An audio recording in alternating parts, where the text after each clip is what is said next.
ejecutivo del Centro de Investigaciones, Evaluación y Prospectiva, CIEP. Tengo el agrado de presentar a continuación el desarrollo del foro La Ley de Defensa de la Dolarización, consecuencias para el sistema cooperativo nacional. Contamos para el evento con la participación de distinguidos expositores, cuyo conocimiento y experiencia sobre la realidad del sector ha sido ampliamente reconocida en el país.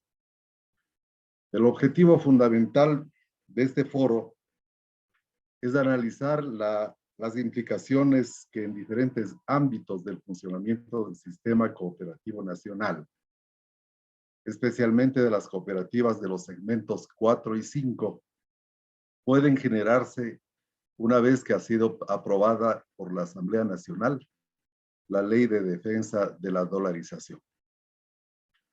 Nuestros expositores invitados nos permitirán beneficiarnos de sus análisis sobre aspectos importantes inherentes a la realidad del sector, sus fortalezas y debilidades en el ámbito financiero, los problemas normativos y estructurales y los retos que enfrentará el sector financiero una vez que se ha aprobado la Ley de Defensa de la Dolarización.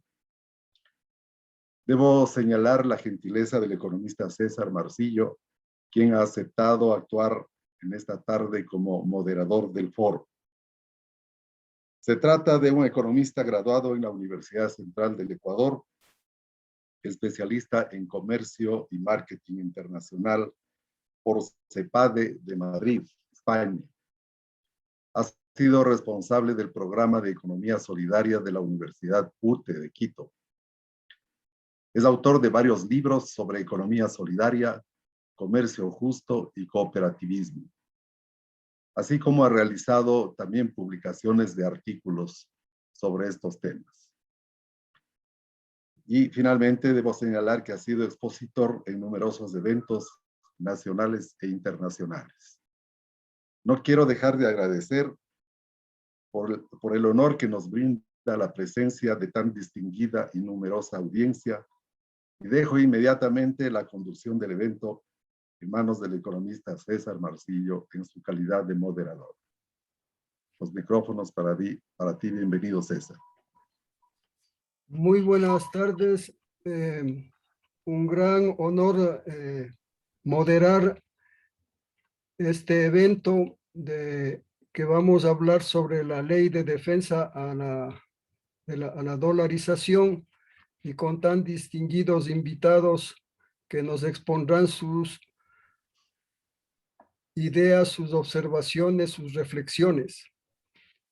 Para este evento se ha señalado un pequeño método que significa en el fondo una intervención inicial y otra intervención final. De esta manera, cada expositor realizará una primera presentación por 15 minutos.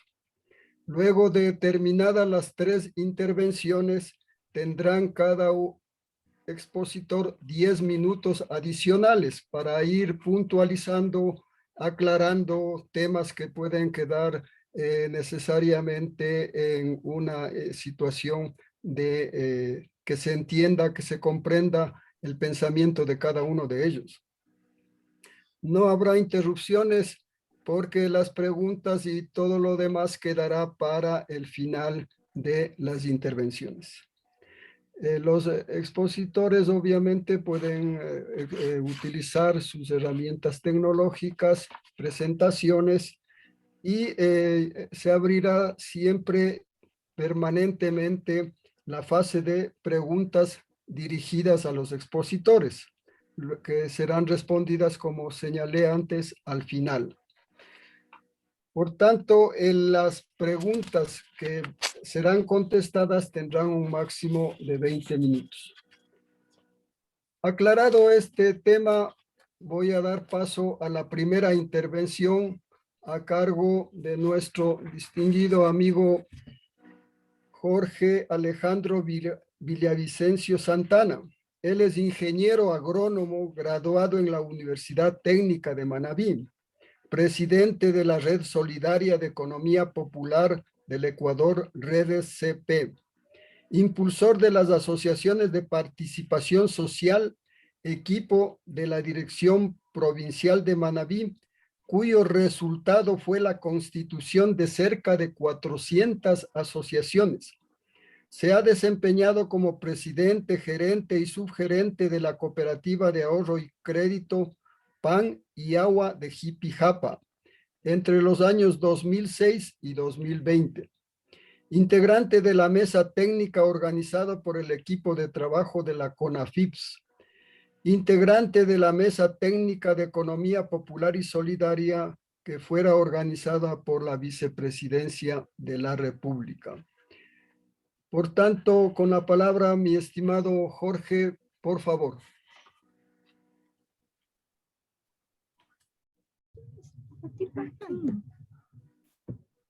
Quiero compartir la pantalla, por favor. Hacerlo directamente.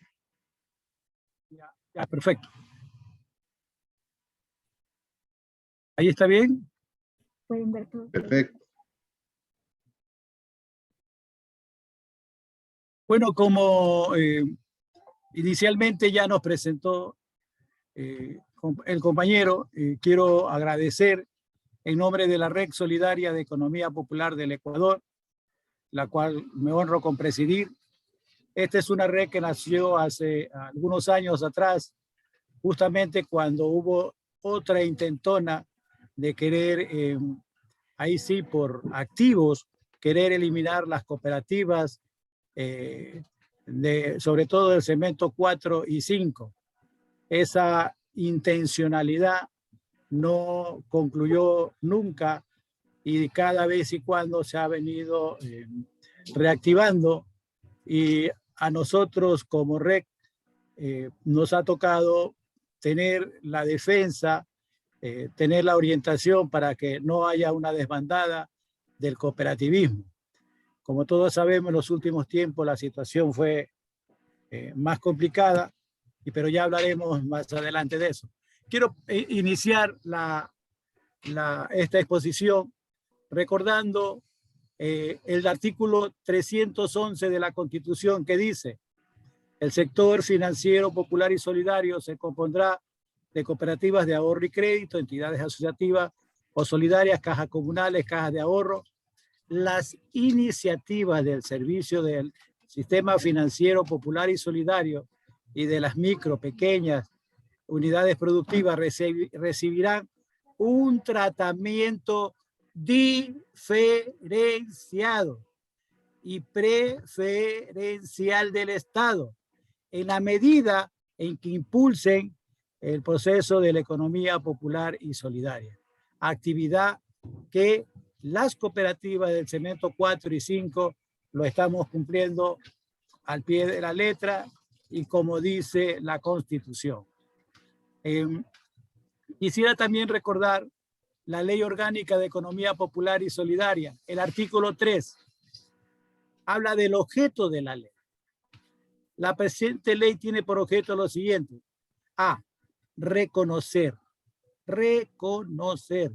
fomentar y fortalecer la economía popular y solidaria y el sector financiero popular y solidaria en su ejercicio y relación con los demás sectores de la economía y con el Estado. Dice reconocer, fomentar y fortalecer, no dice eliminar. Ojo, el objeto de la ley, de la LOEC, de la Ley Orgánica de Economía Popular y Solidaria, aprobada hace algunos años atrás, no dice eliminar. El punto B dice potenciar las prácticas de la economía popular y solidaria que se desarrollan en las comunas, comunidades, pueblos y nacionalidades y en sus unidades económicas productivas para alcanzar el suma CACSAI. C, establecer un marco jurídico común para las personas naturales y jurídicas que integran la economía popular y solidaria y del sector financiero popular y solidario. D, instituir el régimen de derechos, obligaciones y beneficios de las personas y organizaciones sujetas a esta ley. Y E, establecer la institucionalidad pública que ejercerá la rectoría, regulación, control, fomento y acompañamiento. No hay por ningún lado dice eliminar. Por ningún lado dice matar la cooperativa. Por ningún lado dice que las cooperativas tienen que reducirse. No dice ni en la ley ni en la LOEF. Quiero también recordar de la LOEF el artículo 2, el capítulo 2 y el capítulo 3. El artículo 145 dice, regulación diferenciada. Las regulaciones serán expedidas en forma diferenciada, tanto para las personas y organizaciones que conforman la economía popular y solidaria, como el sector financiero popular y solidario, y se referirán a la protección, promoción e incentivos para el funcionamiento y control de las actividades económicas de las personas y organizaciones a las que se refiere esta ley, en coherencia con las regulaciones que emitan otras instituciones del Estado, en orden de proteger los derechos de los usuarios y consumidores. La regulación respecto a las cooperativas de ahorro y crédito que forman parte del sector financiero popular y solidario se establecerá además acorde a los segmentos en que se ubiquen dichas organizaciones. Eso dice el capítulo 2, que es el de la regulación. El capítulo 3 del control, en el artículo 147, dice atribuciones. La Superintendencia de Economía Popular tiene las siguientes atribuciones. A. Ejercer el control de las actividades económicas de las personas y organizaciones sujetas a esta ley.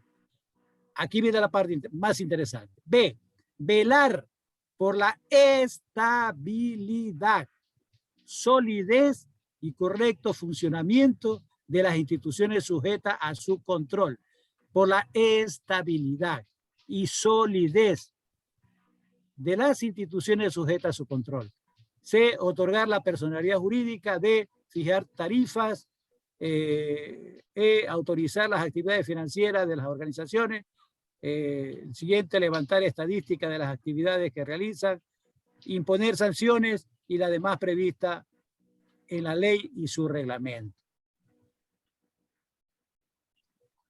¿Por qué habíamos hecho esto o esta revisión de este articulado?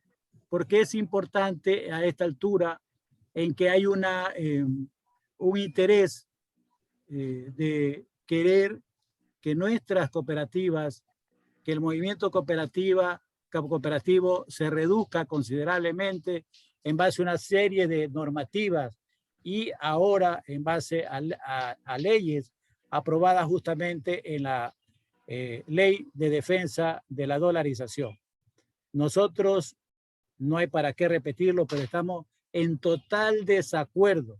Y no estamos en desacuerdo porque se nos ocurre, sino porque estamos cumpliendo una función social, porque estamos cumpliendo con el fortalecimiento y la reactivación económica de los sectores donde estamos asentados.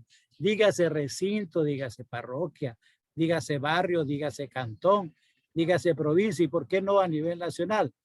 Nosotros hacemos con poco, con mucho, lo que sea, pero damos nuestro aporte a ese desarrollo, a ese gran emprendimiento, a esa reactivación que necesita nuestro país desde diferentes espacios. Queríamos también recordar que nosotros estamos cumpliendo con los principios del cooperativismo. Uno que es ingreso libre y voluntario, es decir, alguien se afilia porque quiere afiliarse en nuestro barrio, en nuestro recinto, se afilia y cuando quiere y ve alguna cosa mala se va.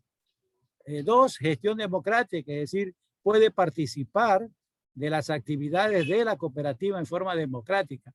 Es más, la cooperativa es un centro de educación de la democracia donde se cumple ahí la participación directa de los socios para poder escoger los mejores compañeros para que sean parte tanto del Consejo de Vigilancia como del Consejo de Administración y obviamente los de consejo de vigilancia puedan escoger al gerente y ellos mismos son los encargados de tomar la medida de las autoridades, de los funcionarios y tener la posibilidad de cambiar. Participación económica, claro, la cooperativa participa económicamente, usted tiene que depositar un dinero para afiliarse y ir ahorrando, y cuando tiene alguna necesidad puede solicitarle a la cooperativa un crédito de tal forma de que la cooperativa le ayude en la emergencia que usted pueda tener. Autonomía e independencia, es decir, aquí este punto es que a veces no se lo quiere entender. Las cooperativas somos autónomas. ¿Y por qué somos autónomas? Porque nadie nos ha regalado nada. El Estado como Estado, el gobierno, los gobiernos que han pasado, no nos han dado nada, no nos han regalado nada, no han fomentado con recursos nada. Todo lo hacemos con el dinero de nuestros socios. Todo lo hacemos con el dinero que logramos captar. Esa es la posibilidad. Por lo tanto, la injerencia así fuerte que se quiere tener contra las cooperativas no se justifica, no tiene justificación.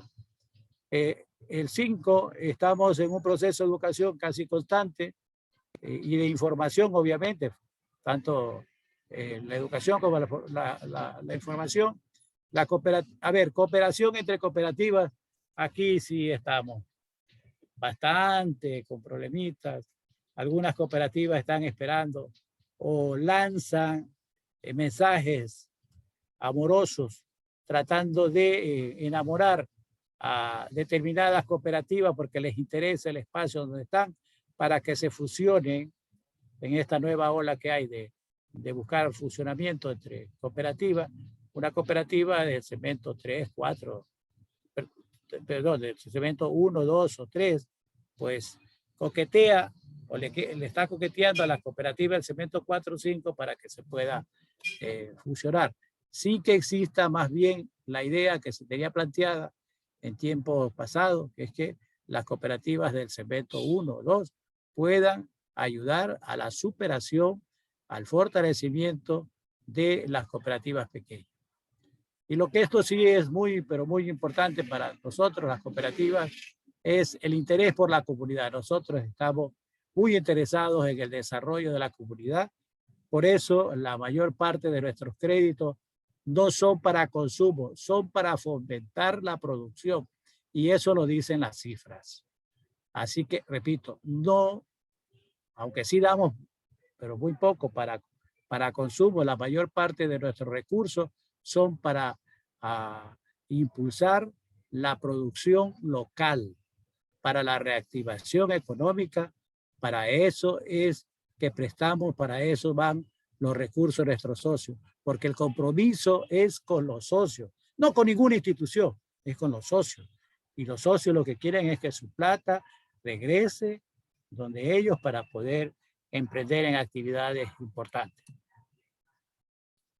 Aquí vienen el número de cooperativas, sí sería bueno que lo podamos revisar. Hemos hecho una comparación del año 2015 al año 2020. En el 2015 había 25 cooperativas del segmento 1, pues en el 2020 ya existían 33. En el 2020 también se sumaron las mutualistas. En las cooperativas del segmento 2, entre 20,000 a 80,000 dólares, 35 en el, perdón,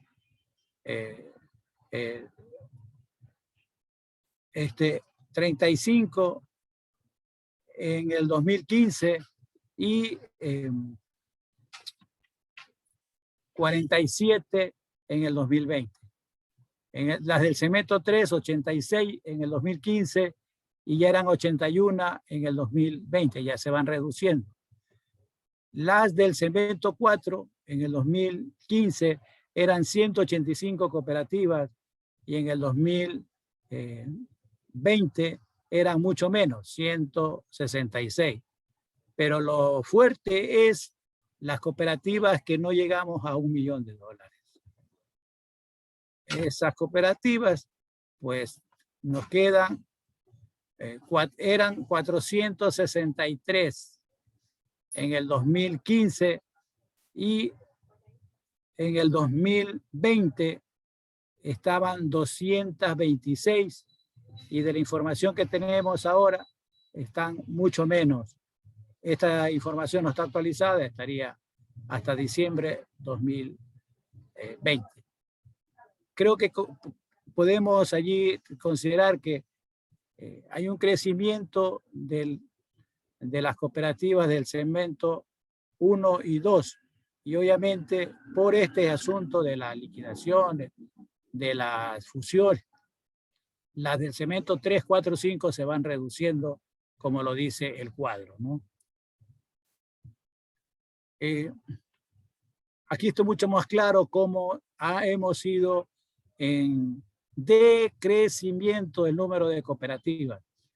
En el 2012, 985, 2015, 794 cooperativas, en el 2018, 606 cooperativas, y en el 2020, 525. Según los últimos datos, nos hablan de 514 cooperativas en el 2021. Si bien eso ha decrecido, veamos por qué ha decrecido. Pues mayoritariamente ha decrecido por, bueno, considerablemente ha decrecido por las fusiones. Fusiones. Una palabra que está de moda y que es la receta para muchas cooperativas. En el 2015, 13 fusiones, en el 2016, 14, en el 2017, 25 fusiones, en el 18, 27 fusiones, en el 19, 38 fusiones y en el año 2020, 29. Se habla de mucha más en los últimos tiempos. Notemos que al principio el asunto de la fusión era casi inadvertido, 13, 14, 25. Pero a partir del 2018 eran 27, 38, 29. O sea, muy significativos los valores. Pero, a ver, lo que nosotros consideramos que es el centro mismo del problema está en los saldos que maneja cada cooperativa. Los saldos que está en el segmento 1, sumado todo, son más de 12 mil millones. Y que hay mucha envidia por esta cantidad de recursos que están manejando la cooperativa. Y parece ser que lo que se quiere es reducir a las cooperativas pequeñas, dejar a las cooperativas pequeñas fuera y quedarse con las grandes. Después entiendo yo que la banca se peleará con las grandes. Sus motivos tendrá para pelearse en el futuro, pero ahora hay una frontal enfrentamiento, un enfrentamiento muy serio para reducir el número de cooperativas del segmento 5, como ya lo vamos a mirar. Las cooperativas del segmento 5 tenían activos en el 2015 5.556 millones, en pasivos 4.715 millones y en patrimonio 840 millones. Ya en el 2019, todo esto es con fuente de la SEC. Estos no son datos copiados de nada, estos son datos de la SEC. Así que en el segmento 1 eran 11.670 millones, en pasivo eran 10.027 millones y en patrimonio 1.643 millones, todas las cooperativas del segmento 1. Las del segmento 2 es 1.223 millones, en activos, en pasivos 1.097 millones en el 2015 y en el 2019 1.894 millones en activos y 1.566 millones en pasivos. Y bien, Jorge, por favor, estamos con el tiempo. Ya, déjame, ¿cuánto tiempo tengo? 2 minutos. Sí, unos 2 minutos para que termines. Luego podrás ir aclarando en la segunda intervención. Perfecto. Solamente para nombrar ahora lo que es la cooperativa del Cemento 5. Todas las cooperativas del Cemento 5, en el 2015 teníamos 111 millones en activos. Y ya en el 2019 es que sumamos 1.051 millones. O sea, No, 84 perdón, millones. 84 millones, perdón, acá son las mutualistas. Tienes toda la razón. Vamos a la lámina de acá. A ver, nosotros hemos hecho el cálculo que por qué esto de los $200.000 de la normativa del 30 de enero, la 645, ¿por qué se nos recarga con $200.000 que tenemos que ser la base? Cuando las cooperativas del Cemento 5 tenemos casi dinero nuestro, tenemos en patrimonio el 26%, la del Cemento 4 el 21%, y no alcanzo a mirar la del Cemento 1, porque podemos bajar esto. 13%. 13%, es decir, somos las que más manejamos patrimonio, las cooperativas del Cemento 5. Bueno, ahí sintetizando, se aprobó el 30 de enero, se aprobó la normativa 645, esta de los $200.000 que trajo mucha cola, y después es que se incluyó una serie de leyes en lo que es la ley de defensa de la dolarización. Yo quiero dejar con esta parte para ir a la segunda parte y decirle que después de eso, el 14 de mayo, aparece el reglamento para que las cooperativas del Cemento 5 dejen de ser cooperativas y se transformen en cajas de ahorro y crédito, que entiendo yo que es el problema mayor. ¿Cómo se hizo esto? ¿Por qué se hizo esto? Si es posible, esta maldad. Porque ya no se insiste solamente en la eliminación y en la fusión. Ahora se va a presionar porque algunas cooperativas puedan convertirse en cajas de ahorro y crédito o banco comunal. Te agradezco por esta primera parte y en la segunda parte terminaremos de explicar esa situación. Ya, muchas gracias.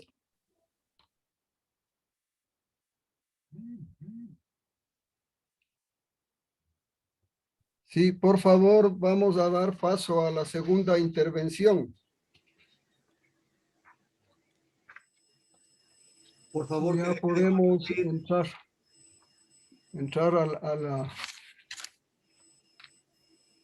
a la sala. Por favor, que deje de compartir para... Ya. Que por favor deje de compartir. Por favor. Vamos con la segunda intervención a cargo de Fernando Mosquera Cortés. Él es economista graduado en la Universidad Central del Ecuador y licenciado en banca por la misma universidad. Docente y director de la Escuela de Finanzas de la Universidad Central del Ecuador y miembro del Consejo Académico de la Universidad del Pacífico Escuela de Negocios. Consultor económico para empresas internacionales, sociedades financieras y cooperativas de ahorro y crédito. Conferencista en convenciones y seminarios internacionales de alta gerencia en el sector de la economía popular y solidaria, de cooperativas, entidades financieras y en seminarios dictados para cooperativas de ahorro y crédito. Entre sus más importantes cargos se encuentra el de gerente de riesgos del Instituto Ecuatoriano de Crédito Educativo y Becas, IESE, y presidente de la Comisión Técnica de Inversiones del Instituto Ecuatoriano de Seguridad Social. Por favor, tiene la palabra, estimado Fernando.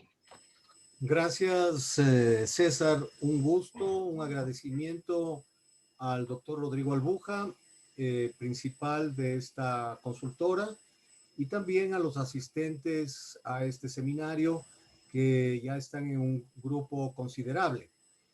Consulto si se me escucha bien, César. ¿Tiene apagado su micrófono? Perdón, sí le escucho muy bien. Perfecto. Entonces, voy a compartir una pequeña presentación al respecto.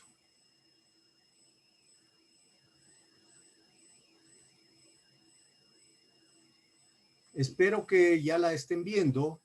César, ¿ya la están viendo?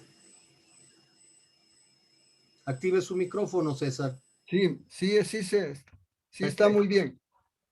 Bien, a mí me invitaron a hablar a esta importante audiencia sobre el impacto de la Ley de Defensa de la Dolarización respecto a las cooperativas. Pero aquí, como ya se vio en la exposición anterior, una cosa son las cooperativas grandes, que son prácticamente bancos, que entraron al control de la Superintendencia de Bancos en 1984 en el gobierno del doctor Osvaldo Hurtado Larrea, con la ley de control del gasto público, y pasaron todas las más de 2,000 cooperativas de todo tipo al control de la Superintendencia de Bancos. El momento que se hizo una evaluación, la superintendencia apenas se quedó con 54 cooperativas que eran las más grandes en ese tiempo, todo lo contrario de la segmentación. Las más grandes eran de los segmentos 4 y 5 y las más pequeñas de los segmentos 1 y 2. Con la expedición del Código Monetario y Financiero, pero anteriormente con la Ley Orgánica de la Economía Popular y Solidaria, se cambió el orden. Las que son casi bancos son cooperativas 1 y 2, las medianas son cooperativa 3 y las pequeñas, las un poquito más antiguas, 4 y las recién formadas 5. He asistido a varios seminarios sobre este tema y comprendo la molestia, la indignación de la persona que me antecedió en esta conferencia, porque el haber puesto un capital de $200,000 como mínimo, en algunos casos va a ser muy complicado, pero que hay que ver el por qué. Los convenios internacionales tienen que determinar la solvencia de las entidades que dan servicios financieros. Como ustedes conocen, las leyes son aprobadas por la Asamblea, obviamente, y hay que hacer un pequeño recorderis, una pequeñísima historia de cómo ha pasado este tema. Ustedes recordarán que cuando no había escuelas de economía ni en Guayaquil ni en Quito, y hubo que pedir asistencia internacional de economistas expertos en finanzas, vino por el año 1920 el doctor Edwin Kemmerer a formar los bancos centrales en Venezuela, Colombia, Ecuador, Perú y Bolivia, ya que Argentina, Chile, Uruguay estaban bastante adelantados en temas bancarios y financieros. La construcción del Banco Central comenzó en 1920 después de una enorme revolución aquí en el Ecuador que tiñó de sangre el río Guayas, por ejemplo, la Gloriosa, etcétera, y que luego en 1927, 10 de agosto de 1927, es el Banco Central el que comienza a funcionar, y poquitos días después, el 6 de septiembre de 1927, la Superintendencia de Bancos. Hasta ese momento no había un órgano de control. Los bancos habían crecido como flores en el jardín. En Guayaquil, ligado a la agroexportación, teníamos 3 o 4 bancos, a saber, Banco de Descuento, Banco Territorial, Banco de Préstamos y 2 cajas de ahorro que ahora son cooperativas como la Filantrópica y la Previsora, que luego se convertirían en bancos de agroexportación. Ese era el servicio financiero que se inició en Guayaquil en 1950 más o menos, al mismo tiempo que salió el manifiesto del Partido Comunista por parte de Marx y Engels 30 años después de la independencia, y fue el banco del señor don Francisco Luzárraga, quien fue que fundó el primer banco en Guayaquil, que dio el servicio de guardar el dinero metálico para evitar las pérdidas o los robos provenientes de la agroexportación. Entonces, en Quito funcionaba únicamente un banco, el más antiguo, el Banco Ecuatoriano Francés, por la relación de Quito con la geodésica francesa y el país de Francia. Uno de los presidentes, García Moreno, se había educado allá, hablaba muy bien el francés, y aparte de traer a científicos a crear la Politécnica Nacional, por ejemplo, también vinieron expertos a formar el primer banco ecuatoriano francés, y posteriormente, una vez que quebró ese banco, transformarse en el Banco del Ecuador, y desde 1906 el Banco del Pichincha. Y otro banco en Cuenca. Ese era el sistema financiero. Y es ahí donde se crea el primer organismo de control. La Superintendencia de Bancos. Como aquí en el Ecuador no habían economistas expertos en finanzas, hubo que ser un integrante de la Comisión Kenmare, el señor John Tompkins, el primer superintendente, porque cada banco hacía y emitía su dinero. Es este el principal objetivo de tratar de que las entidades que confía la gente sus depósitos tengan una eficiente forma de control por parte del Estado. En 1927, que no solamente se crea el Banco Central, la Superintendencia de Bancos, se crea la Contraloría y el Ministerio de Hacienda. ¿Para qué? Para esta segunda modernización de la economía ecuatoriana, producto de una crisis entre las dos grandes guerras. Entonces, estas leyes, la ley orgánica de régimen monetario que organizaba el Banco Central y la ley orgánica de bancos, duraron prácticamente 20 años, 70 años, traídas por estas comisiones, y que luego en el gobierno del arquitecto Sixto Durán Ballén fueron profundamente cambiadas por las respectivas leyes. Unos meses antes, al finalizar el gobierno del doctor Rodrigo Borja, la ley de régimen monetario y Banco del Estado, y posteriormente, ya en administración del arquitecto Sixto Durán Ballén, la Ley General de Bancos fue transformada en Ley Orgánica de Instituciones del Sistema Financiero. Estas leyes duraron 20 años. Estamos hablando de ordenamiento financiero de 90 años. Es por eso que en 1984-83, siendo presidente el doctor Osvaldo Hurtado, al aprobar la Asamblea una ley del gasto público, incorpora el control en la Superintendencia de Bancos, que era la institución que podía controlar a las cooperativas, porque en el Ministerio de Bienestar Social había apenas 7 auditores para cerca de 500 cooperativas. No había absolutamente control. Y es por eso que la Superintendencia de Bancos hace un censo de las cooperativas y se queda con el control de las grandes, como la San Francisco de Asís, la Pablo Lorente de Manabí, la Pablo Muñoz Vega, el Sagrario de Ambato, Oscus, etcétera. Porque es así quebraba medio Ambato, quebraba medio Quito, y la función de control del Estado es importante. Y siempre el sistema cooperativo reclamó que cómo va a ser posible que se controle a las cooperativas con la ley de economía liberal de la Ley General de Bancos, porque no tienen los principios cooperativos. Y siempre hubo este deseo de que no exista control por parte del Estado. Entonces, el remedio fue peor que la enfermedad.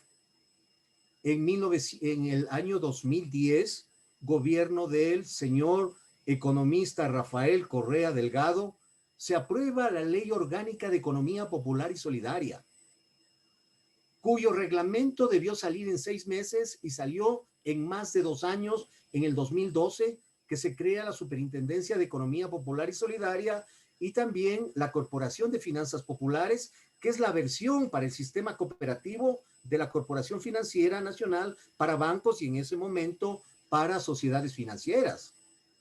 Entonces, fue una ley o es una ley mucho más dura que la propia ley de bancos o propia ley de economía, mucho más fuerte que la ley de cooperativas, mucho más fuerte que la ley de bancos, es decir, el remedio fue mucho más duro. Y posteriormente, como ustedes saben, el 12 de septiembre del año 2014, el gobierno de Rafael Correa aprueba el Código Orgánico Monetario y Financiero que cambia todo el ordenamiento del sistema financiero hasta ese momento. Y es ahí en donde se elimina el 25% de la Ley Orgánica de Economía Popular y Solidaria y se le traslada a las disposiciones afines del Código Monetario y Financiero para el ordenamiento, la supervisión preventiva, intensiva de las cooperativas de ahorro y crédito. ¿Por qué razón?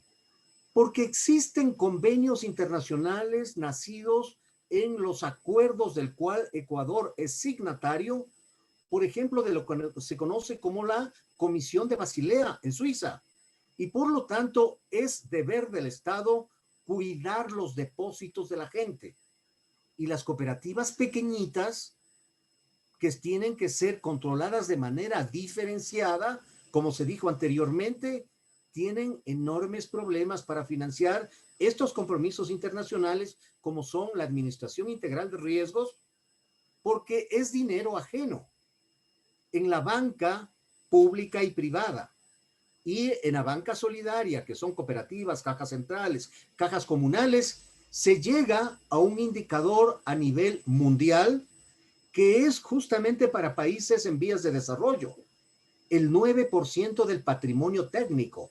El patrimonio técnico tiene que ser 9% para entender con mayor facilidad por cada $100 que reciben depósitos un banco, una cooperativa, debe tener mínimo el 9% que están en el activo, en activos de riesgo, que es normalmente la cartera. Entonces, es un negocio altamente apalancado con la credibilidad de la gente. Y por lo tanto, eso debe cubrir, debe controlar el Estado para que no hayan los perjuicios que se supone. Es decir, que cuando en el año 84 con Hurtado Larrea pasaron las cooperativas, pasaron todas, que eran más de 2,000, pero las cooperativas de ahorro y crédito fueron 500. Pero cuando sale en el 2010 la Ley de Economía Popular y Solidaria, estas cooperativas superaron las 1,000. Y hoy, correctamente, como se dijo hace un rato, son 500, especialmente por el tema de fusión. Entonces, las cooperativas les queda la alternativa de fortalecerse porque manejan dinero de la gente, manejan dinero de los depositantes. Bien, como la ley de defensa de la dolarización es lo que me trajeron acá a hablar, vamos a ver cómo era rápidamente, cómo es el Código Monetario y Financiero, este instrumento que después de 90 años sustituyó en el caso del Banco Central a la ley de régimen monetario. En el caso de la banca pública y en la banca privada, la ley orgánica de instituciones del sistema financiero, que a su vez sustituyó en el gobierno de Sixto Durán a la ley general de bancos. Y por lo tanto, hasta el 2010 teníamos esa antigua ley de cooperativas que no permitía absolutamente el control de las entidades. Yo he escuchado muchas veces a importantes conocedores del sector cooperativo este mismo reclamo de que por qué se están fusionando, por qué se están eliminando, si hay que ayudarles, etcétera. Pero es que los que conocemos un poco de esta información sabemos lo que ha pasado en algunas cooperativas, en donde todos los socios querían ser o amigos del presidente del Consejo de Administración para poder obtener créditos en beneficio propio o muy amigos del representante legal. Ustedes saben que en el sistema popular y solidario hay órganos propios de administración y control, el Consejo de Administración y el Consejo de Vigilancia, mientras que en un banco hay el directorio, porque son sociedades anónimas, acá son sociedades de personas, en que nadie puede tener más del 5% del capital de una cooperativa. Entonces son mundos diferentes, pero cumplen el mismo trabajo de intermediar el dinero entre depositantes y solicitantes del crédito. Es por eso que la ley de defensa de la dolarización, tengo unos minutos más, por favor, César. Sí, por favor, ya estamos pasaditos. ¿Cuántos minutos puedo tener más? Unos 2 minutitos para luego en los 10 minutos de la segunda intervención podría aclarar. Perfecto.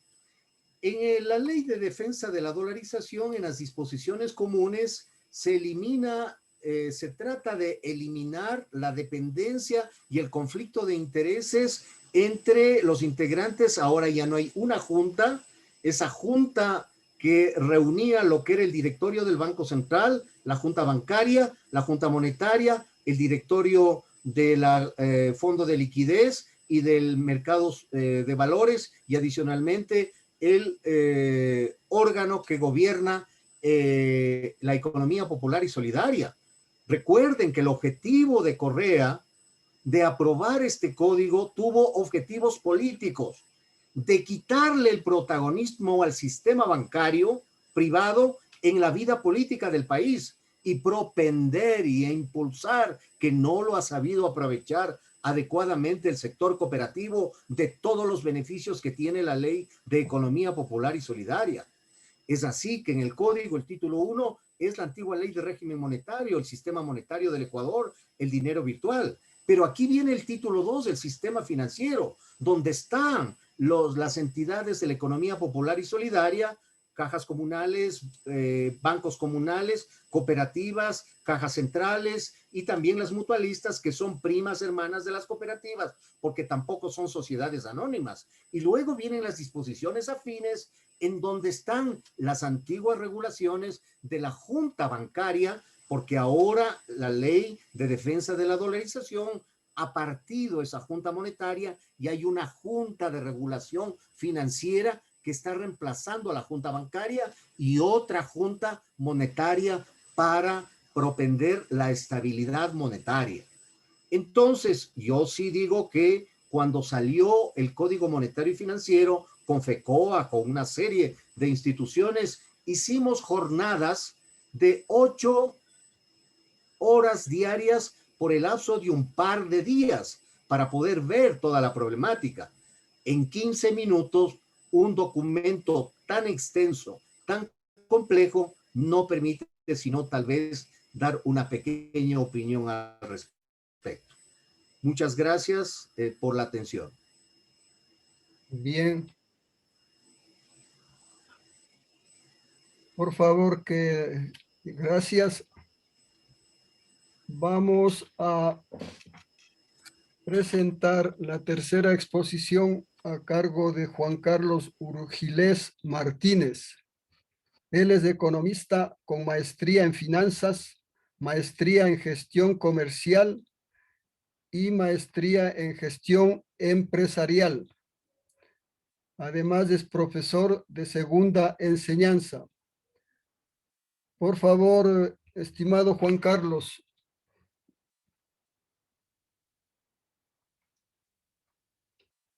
El micrófono.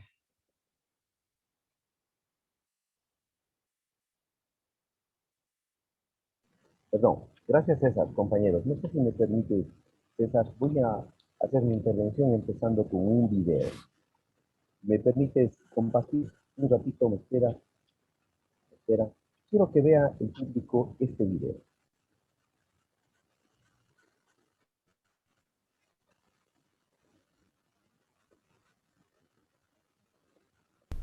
Hola, hay algo realmente importante de lo que quisiera hablar. Actualmente el sistema cooperativo nacional representa el 23% del sistema financiero nacional. El 23%.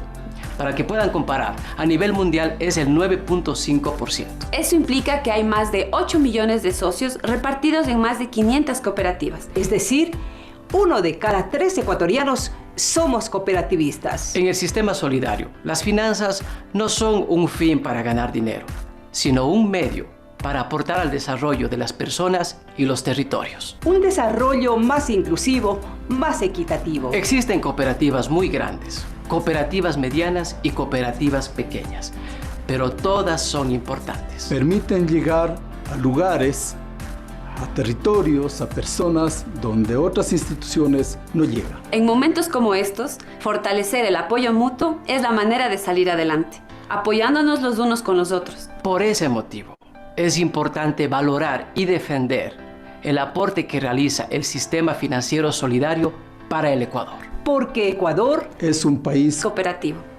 Porque el Ecuador es un país cooperativo.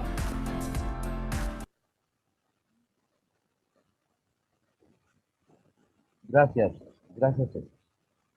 El video plantea varias acciones.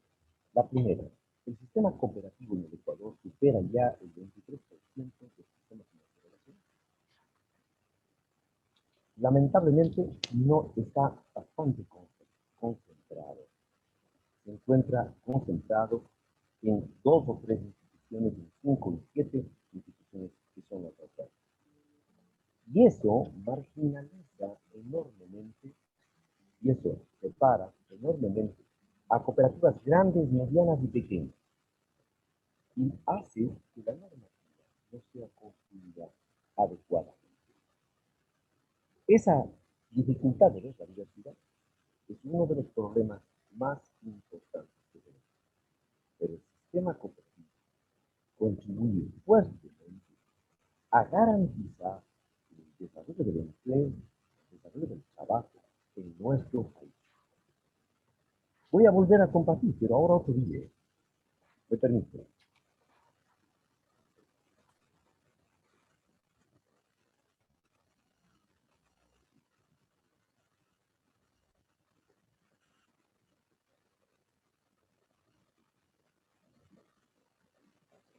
Espera un ratito.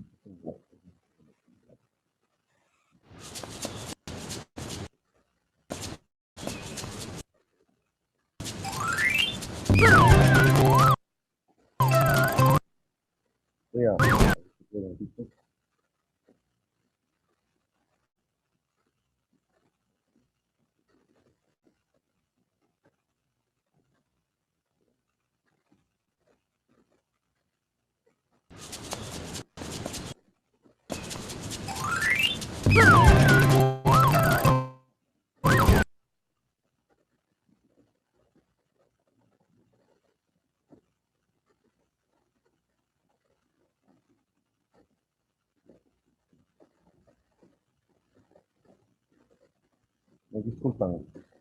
Me disculpan, se trabó el internet.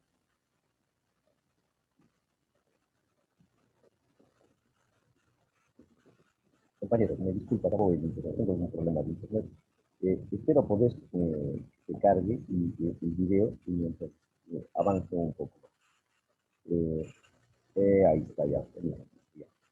Este crecimiento que ha tenido el sistema cooperativo, ha congestionado el desarrollo normativo. Creo que eso es importante. Y no hay un ajuste adecuado entre el sistema de control, el crecimiento y el efecto real que tienen las cooperativas en el territorio. También a esto se ha sumado una pérdida de identidad del sistema cooperativo. Las cooperativas pequeñas, que son bien administradas, son una riqueza, perfectas cooperativas. Pero también se han creado cooperativas que tienen un imaginario de ser grandes. Hay cooperativas que van creciendo y conforme van creciendo van perdiendo su identidad, porque el mismo sistema de control, el mismo sistema educativo en nuestro país, está formando sujetos individualistas, sujetos que no piensan cooperativamente. Y muy poco se escucha de cuál es el objetivo del cooperativismo en nuestro país y en el Ecuador. Por eso yo les quería mostrar este video. Espero que ahora sí ya sea cargado y no me va a quedar mala tecnología. Voy a mostrar. del fondo. Miren, escuchemos este video nuevamente. De mi empresa. Saludos, ¿cómo están? Yo quisiera hablarles sobre nuestra cooperativa. ¿Cooperativa? ¿Qué rayos es una cooperativa? Una cooperativa es una sociedad de personas. Una sociedad de accionistas. No tenemos accionistas. Entonces, ¿una sociedad de consumidores, clientes? No, tampoco. En una cooperativa nuestros socios son propietarios, trabajadores y socios a la vez. Eso suena muy raro. ¿Cómo es posible que sean propietarios y clientes a la vez? Bueno, porque una cooperativa se basa en la gente, en la confianza y el compromiso con la comunidad. Pero ustedes son como los bancos. Otorgan crédito, ¿verdad? No, somos como los bancos. Una cooperativa financiera administra los fondos de sus socios y otorga créditos. También hay cooperativas de trabajo que generan bienes y servicios para la sociedad. No. Todo eso suena muy raro. Pero a ver, ¿por qué crean cooperativas? Bueno, amigo, porque Ecuador es un país cooperativo. Miren, el problema, la calentura puede estar en las sábanas también cuando sale la norma. Perdón, Juan Carlos. Sí, te escuchamos. No te estamos escuchando bien. Tengo un problema voy a quitar mi video, ahí sabe ayudarme mejor. He quitado el video. Creo que ahí, no sé si me escuchas. Sí, ahí está un poco mejor. Es un problema de la calidad de mi internet. Pero entonces, la clave aquí es que el problema no está en las tablas. El problema está que las leyes que se dan los pueblos y que aceptan los pueblos es lo que los pueblos imaginan que debe ser. Y el sistema educativo, el sistema de las redes comunicativas de nuestro país, no trabaja para formar sujetos cooperativistas. Trabaja para formar individuos del homo económico, del homo empresario, del homo emprendedor. Nunca se dicen del hombre cooperador, del hombre que trabaja, o mejor no del hombre, del ser humano, las mujeres allí, el ser humano que se conoce en el otro, un proceso de acceso en el otro, que trabaja juntos. Todas estas personas en la ley, que es importantísimo, que Dios quiera que el trabajo siendo o conversando y en la nivel de formación que es necesario. César, entiendo que tengo problemas de internet. Voy a terminar allí y dar más bien espacio a las preguntas. César. ¿César? Sí, bien, Juan Carlos. Entonces, vamos a hacer la segunda ronda, como habíamos quedado, para que en 10 minutos cada uno, por favor, presenten y acoten algunas situaciones que no pudieron presentar en la primera intervención. Por favor, Jorge Villavicencio.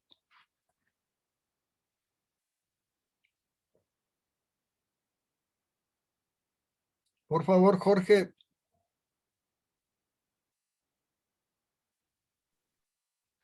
Sí, César, ya están preparando. Dame un minuto también. No Sí, tengo problema. Tiene, por favor, por el tiempo tiene 10 minutos, ¿no? Sí, César, sí. Bueno, nos habíamos quedado, la parte anterior, es que, a ver, una cosa son las normativas que emanan de la idea o la experiencia o la capacidad o la técnica que maneja el equipo que está al frente de la Superintendencia de Economía Popular y Solidaria. Entonces, ahí emanan una serie de normativas. Repito, la 645, la de los $200 como mínimo, y una última que salió, la 661, que es la posibilidad de que las cooperativas se hagan caja o bancos comunales. Pero también la misma superintendencia crea leyes que han ido y han sido aprobadas por o dentro de lo que fue el paquete. Muchos compañeros le llaman el paquetazo que nos hicieron cuando aprobaron la ley de defensa de la dolarización. Yo lo que estoy de acuerdo con lo que dicen los compañeros en algunas cosas, en la mayoría, claro. Juan Carlos con su video, lástima que no se vio, tiene una experiencia sobre lo que es esto del cooperativismo, y entiendo yo que si se termina la cooperativa del Cemento 5, se le queda a un lado su proceso de capacitación que está armando y que fue bien visto en Manabí. Quería decir que antes que aparezcan los bancos en el Ecuador, los exportadores manejaron el dinero y la tienda de propia. Es decir, como no había la banca, no había a dónde girar su dinero, se hacía papel billete dentro de la hacienda. En muchas haciendas, donde me ha tocado, obviamente por mis actividades como agrónomo, pude encontrar billetes, no los he traído, obviamente, o vales, en donde la gente, los trabajadores, si se puede llamar trabajadores, a la gente que estaba de 6 de la mañana a 6 de la tarde, se les daba un vale o un papel billete que iba a ser cambiado por algunos víveres que no tenía la misma hacienda. Es decir, tenía un círculo allí comercial donde todo tenía, ¿no? Y si eso, que es importante también decirlo, porque no todo comenzó a raíz de la familia Luzárraga allá en la provincia del Guayas, ¿no? Antes de eso ya hubieron situaciones como esta que desdicen de la situación de vivencia y que dan pie a los estudiosos sobre explotación del hombre por el hombre, desde allí. Yo quiero decirles también que nosotros no nos oponemos al control. Oiga, ¿qué es eso? Nadie se opone al control. Estamos de acuerdo en que se haga control, estamos de acuerdo que se acepte lo que es la ley. Es control, es fortalecimiento, es capacitación, es todo eso. Y aún si fuera solamente el control, pero se considera el control no solamente financiero. Ojo que ahí está como el centro, el problema de todo esto. Oye, que si no tienes suficiente plata o que no ganas lo suficiente, te meten un tiro, te dicen, ¿sabes qué? Ya no, tú te vas y ya lo que hay que hacer es enterrarte porque no has cumplido las normas. Así no es. Así no es. Porque el dinero que manejan las cooperativas de cualquier segmento es dinero de los socios. Y está bien que haya control. Claro que sí. Pero hay, como dice la ley, debe haber un control diferenciado. Y entonces cuando nos ponen tantas normativas, cuando nos meten un paquetazo de leyes con la ley esta de defensa de la dolarización, nos duele en el alma. Es verdad, sí nos ha dolido. No estamos furiosos, estamos con todas las ganas de defender el cooperativismo, porque no es verdad que nosotros queremos que el cooperativismo termine, al contrario, queremos que viva. Si tiene que vivir con tantas cooperativas y cumplir ciertas normas internacionales, pues vamos haciéndolo, pero que haya el plazo suficiente, para poder ¿cómo se llama? Completar todas esas normas a las que se comprometieron sin consultarnos. Porque ese es el otro problema. Si nosotros somos los que estamos haciendo las actividades financieras, como dice Juan Carlos, con cooperantes, con emprendedores, con todo lo que estamos apoyando, pero al menos se hubiera dicho, ¿sabe qué? Mire, vamos a firmar este acuerdo y este acuerdo va a tener las siguientes implicaciones y ustedes tienen que ir a tal parte, tienen que aceptar todo esto.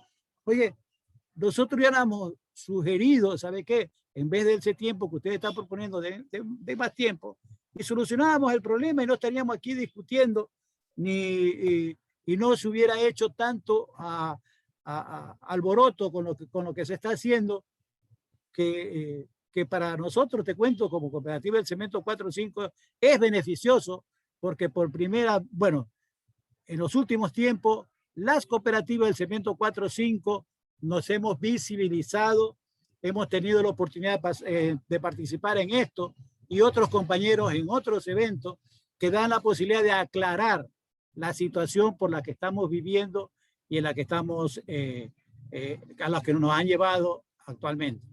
Yo quería decirle que el presidente Lasso, ya por el tiempo, el presidente Lasso habla de excluir del buró de crédito a los morosos con cantidades inferiores a $1.000.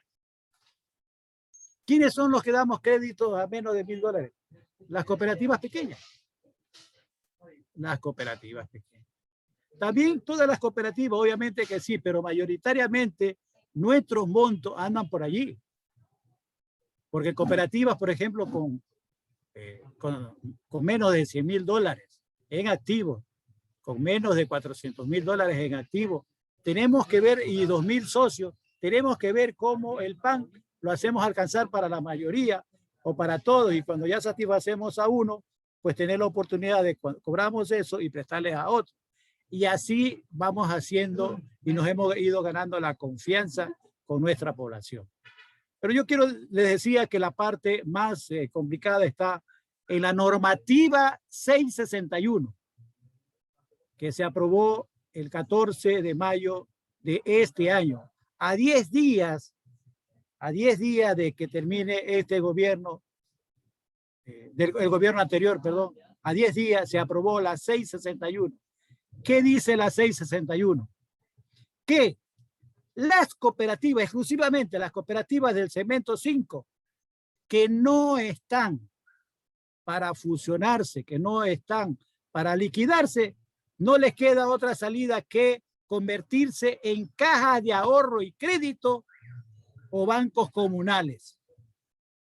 Y le dan el proceso y nos entregan ahí en la normativa cómo hay que hacer, cómo hay que reunirse, que hay que tener 60 días, tenemos que aprobar un reglamento y que el reglamento lo tiene que aprobar primero la asamblea y después de la asamblea tiene que pasar a la superintendencia.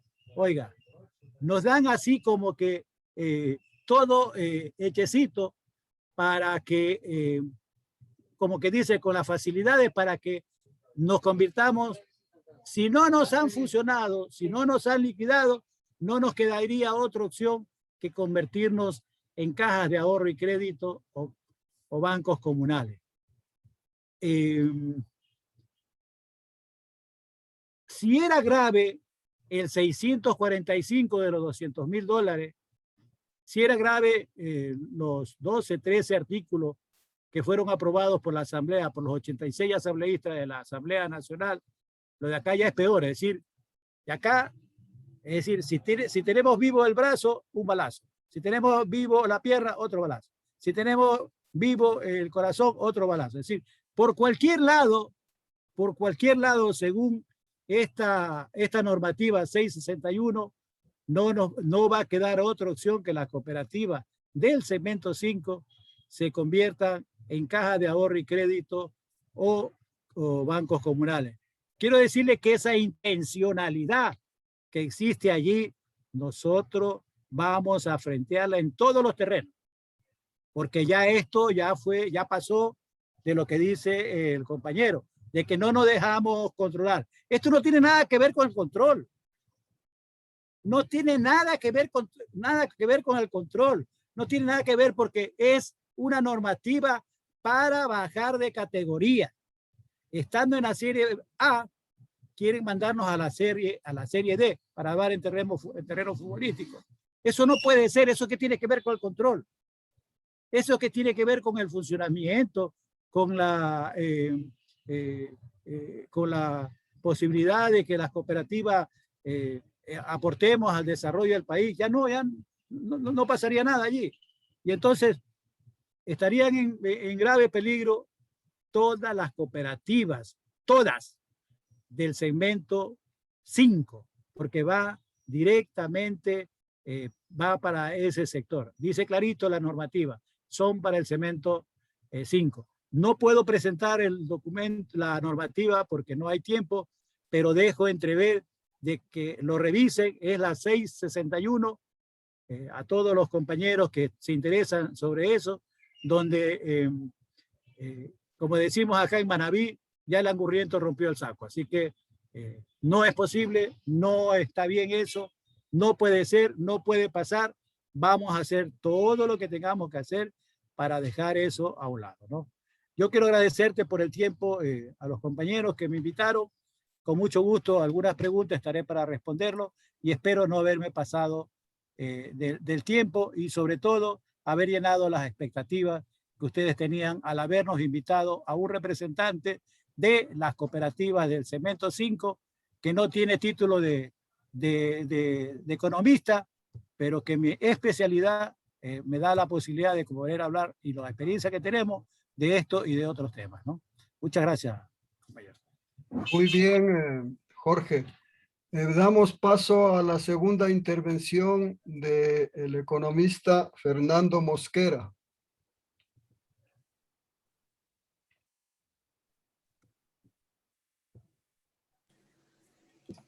Disculpe que no tenía activado el micrófono. Debemos pensar que en mi caso, yo no represento a los órganos de control. Yo hablo como docente universitario, es decir, como educador. El asunto de los que hemos estudiado la historia del sistema cooperativo, efectivamente, cuando había la antigua ley de cooperativas, prácticamente el control era inexistente. Y muchas cooperativas como la San Francisco de Quito llegaron a niveles realmente importantes que superaban a 17 bancos. Esa fue la razón que en el gobierno del doctor Osvaldo Hurtado pasaron al control de la superintendencia de bancos, por la necesidad de que el fuero público controle el dinero de los depositantes en la banca. Pero siempre ha habido una resistencia por el sistema cooperativo. Primeramente fue el argumento de que cómo nos van a controlar con la ley de bancos si nosotros tenemos principios cooperativos, que son la ayuda mutua. Pero nosotros sí conocemos casos de enormes desfalcos y perjuicios a muchos de los depositantes. Eso pasó y es por eso que la superintendencia de bancos, a golpe de mallete, les hizo que entren las cooperativas grandes en orden y por eso es que están bastante bien, muchas de ellas ya han crecido. El tema son las pequeñas cooperativas, en donde el Consejo de Administración o el Consejo de Vigilancia quieren manejar el dinero ajeno. Y es por eso que por su magnitud, probablemente el órgano de control quiere que sea de entidades de menor categoría, o se unan, se fusionen con el propósito de generar la solvencia patrimonial. Las cooperativas pequeñas, como segmentos preferencial y supervisión diferenciada, les resulta muy caro la administración integral de riesgos, que es un compromiso internacional para proteger el dinero de la gente. Entonces, contratar a un profesional en riesgos es caro y les obliga a la superintendencia.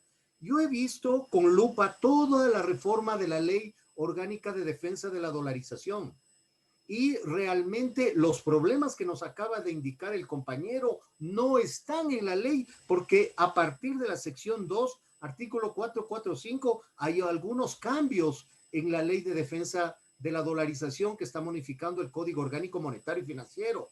De lo que nos refiere no es el Código Monetario que ha sido reformado con la Ley de Defensa de la Dolarización, son regulaciones de la antigua Junta de Regulación Monetaria y Financiera para el fortalecimiento del sector de la economía popular y solidaria y propias resoluciones de la Superintendenta de la Economía Popular y Solidaria. Son normas de menor rango, pero que tienen por la función de control la privativa potestad de organizar y de mandar la sostenibilidad del sistema.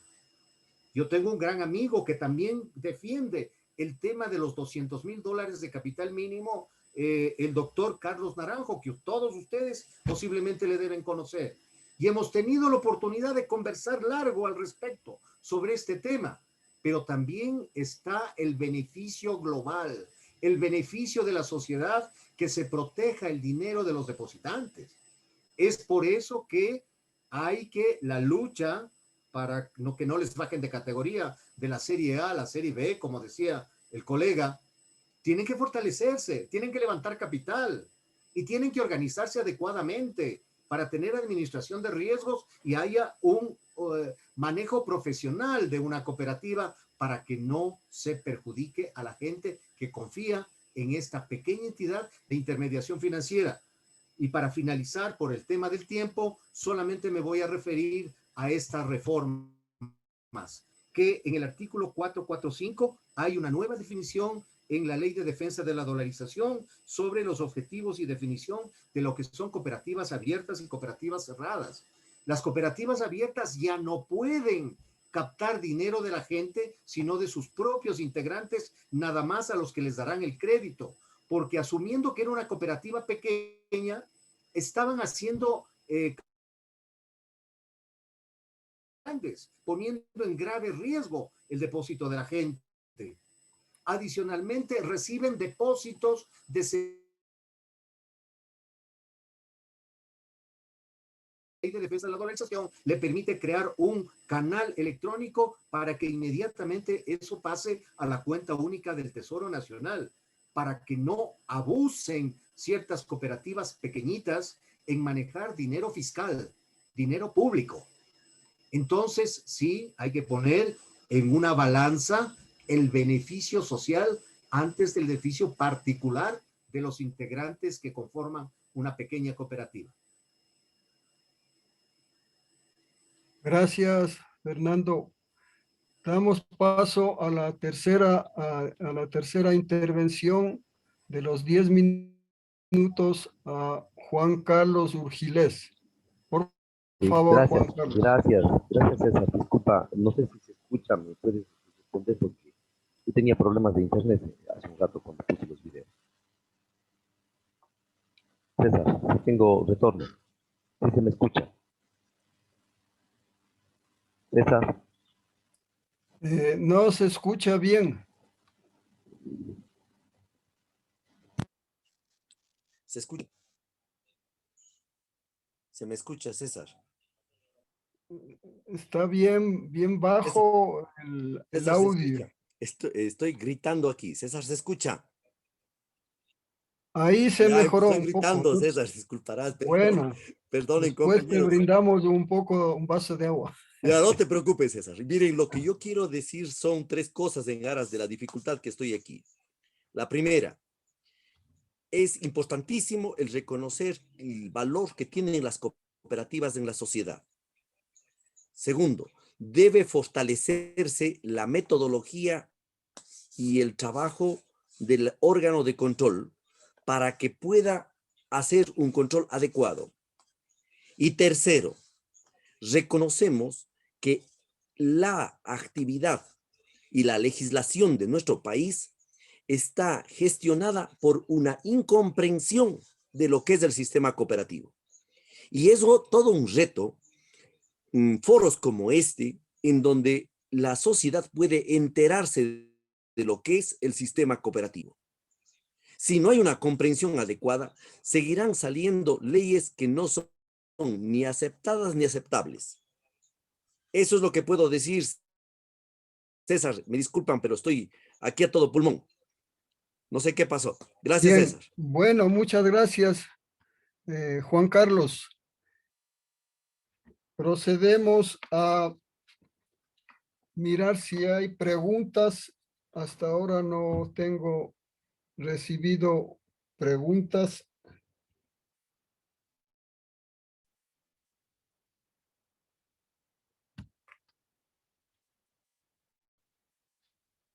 Tal vez una pregunta es que se señala, y creería que es para Fernando Mosquera, ¿qué posibilidades hay que las cooperativas más grandes ya se conviertan en bancos en un futuro cercano? Que creo, yo agrego, hubo alguna experiencia en España. Por favor, Fernando. Gracias, César, por la pregunta. Es bastante interesante el planteamiento de justamente esto sucede con Bankia, que fue una de las causas de una enorme crisis bancaria en España. Bankia era una unión, es una unión de varias cooperativas. Y por lo tanto, el señor Rato, que era uno de los directores, fue incluso a un organismo internacional y esa entidad entró en graves problemas que tuvo que ser recuperada por el Estado español. Justamente por eso, esta banca comunal, esta banca solidaria, tiene que cumplir los estándares de la Comisión de Basilea. Pero siempre ha habido resistencia por parte del sistema cooperativo, pretendiendo de que los principios cooperativos están sobre los principios sociales de la seguridad del depósito de la gente en las entidades financieras. Entonces, seguramente la Superintendenta de Economía Popular y Solidaria, mediante estas resoluciones, lo que pretende es el fortalecimiento. Miren lo que sucedió. En el año 84, cuando pasaron las cooperativas de toda clase a la Superintendencia de Bancos, superaban las 2.000 cooperativas conjuntamente con las de transporte, con las de producción, con las de vivienda, con las de consumo, y las cooperativas de ahorro y crédito eran 500, ubicadas especialmente en la provincia de Cotopaxi, Tungurahua y Chimborazo. Posteriormente, cuando se determinó el delito de usura, donde en Ambato, al lado del Parque Ceballos, vendían botas y zapatos, había una cooperativa de ahorro y crédito, en donde nadie entraba a depositar, solamente a pedir crédito. Entonces, el tema de lavado de activos, el tema del agiotismo con la parafernaria, con el disfraz de cooperativa de ahorro y crédito, tiene que ser protegido, incluso para que sean dineros lícitos utilizados en el sistema financiero, y tiene que haber el defensor del cliente y tiene que haber el oficial de cumplimiento para que no se utilice el sistema financiero para lavar dinero sucio de coyoteros o de narcotraficantes. Entonces, esa es la necesidad de normar adecuadamente el control al sistema cooperativo.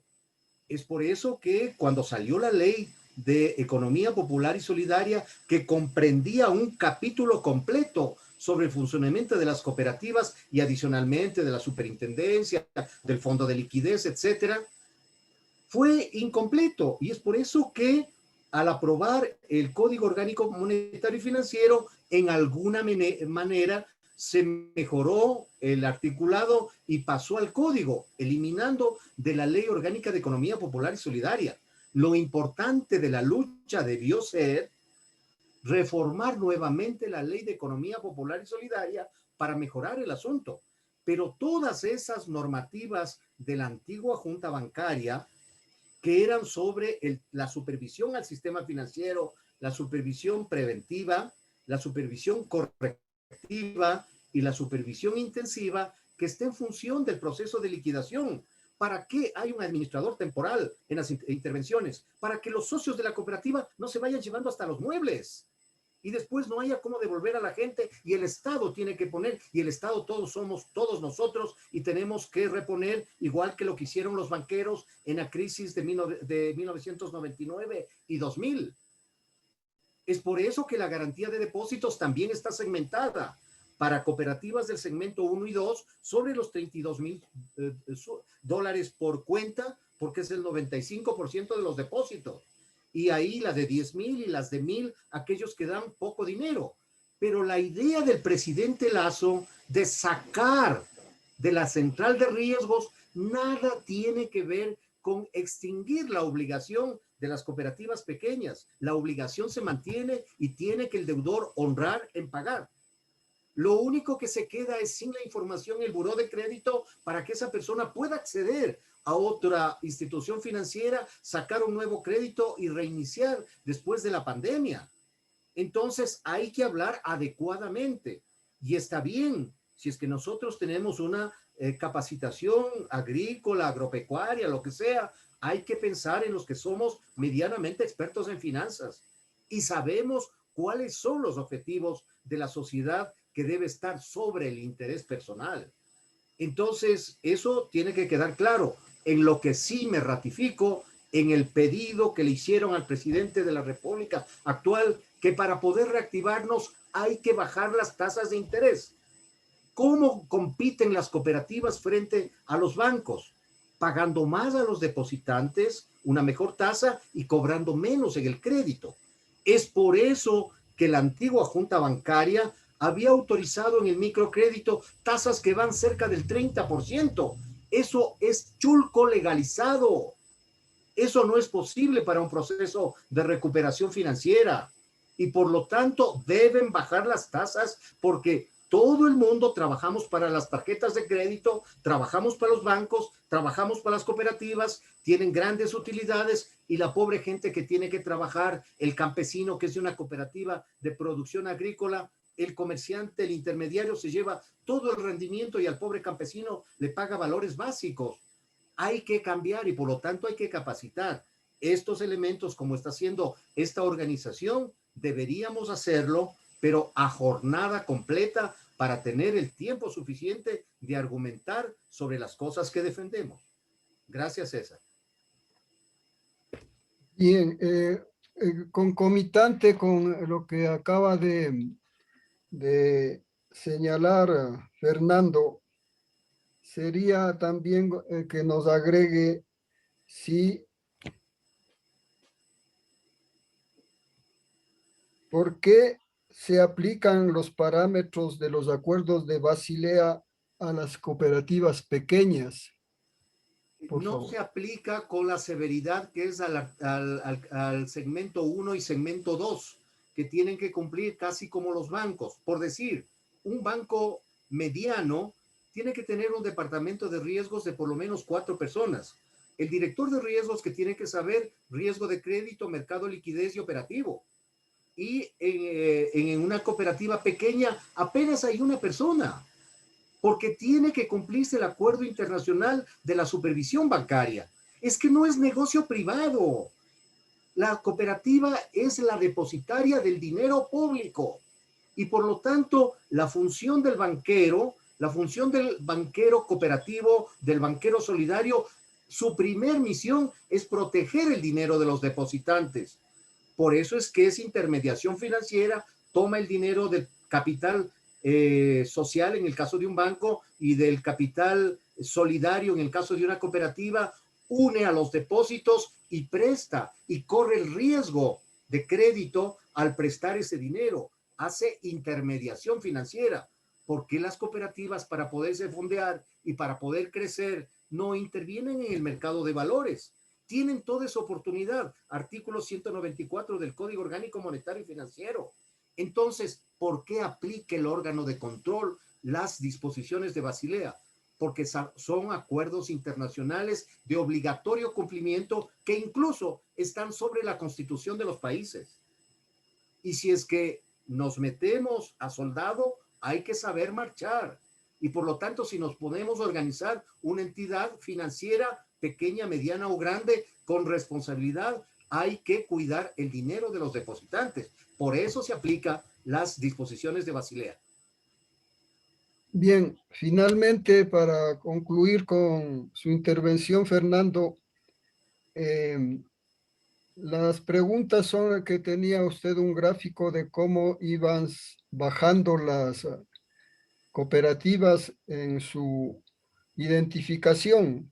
Las cooperativas 5 tienen que transformarse en cajas de ahorro o bancos comunales y las otras van bajando de 2 a 1, de 3 a 2, de 4 a 3. ¿Está usted de acuerdo, dicen, si es conveniente que se hagan esta transformación y cuántas cooperativas quedarían? Alrededor, este momento, de 500 cooperativas. Son las que han sobrevivido, no se han liquidado y su dinero de la liquidación por el fondo irrepartible va a la Corporación de Finanzas Populares y tiene un fideicomiso para generar nuevas cooperativas. El tema es que hay cooperativas grandes que no quieren ser bancos por los beneficios que tiene el sistema de la banca solidaria. Una de ellas, que sí se convirtió en banco, COP Nacional, una cooperativa muy bien manejada, que ahora es un banco importante. Digamos aquí las cooperativas grandes como Cooperativa El Progreso. No quiere ser banco es porque no quiere. podría ser un banco normal y corriente, pero hay una confusión muy grande de lo que está diciendo. Me parece que hay una confusión permítame bastante terminar grande. de hablar, señor. Señor Urgilés, permítame terminar de hablar y después usted puede... Discúlpeme, estaba conversando acá con otro, se cruzó, no fue contra usted, perdone. Ya, perfecto, perfecto, muchas gracias.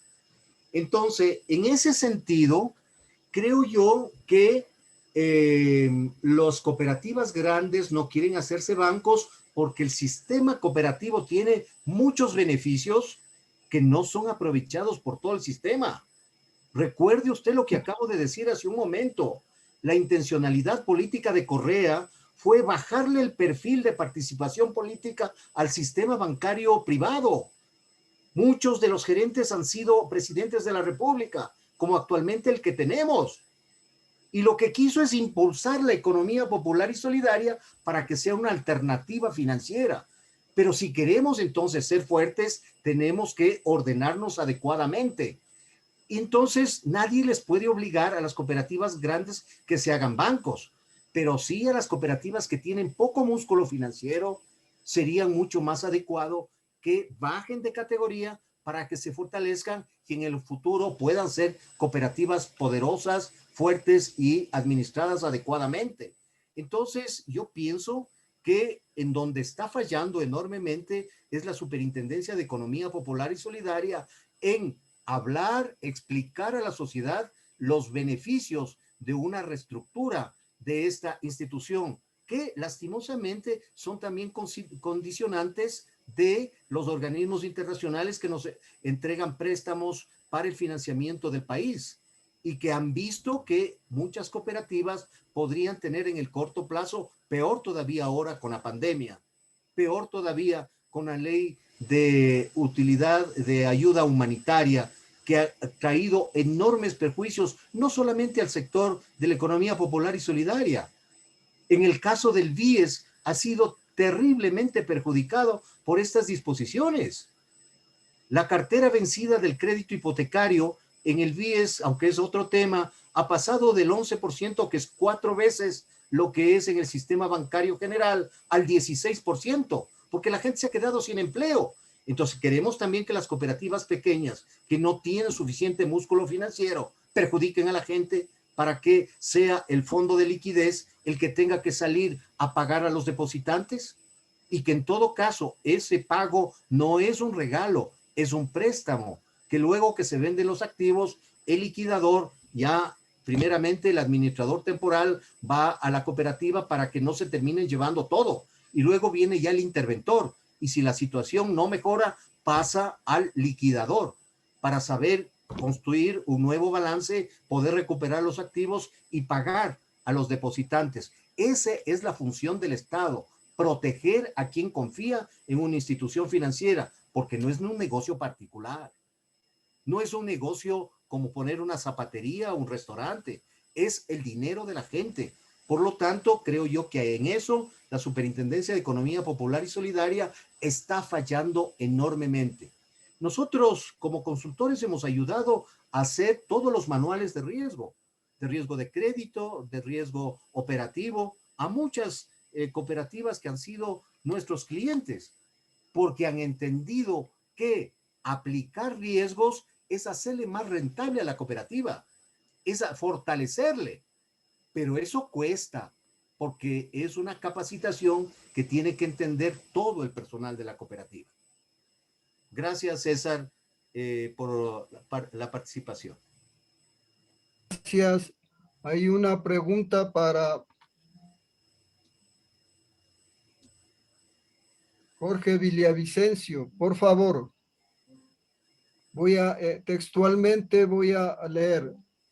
El decrecimiento del número de cooperativas significa también la concentración del crédito, tanto en montos como en distribución geográfica.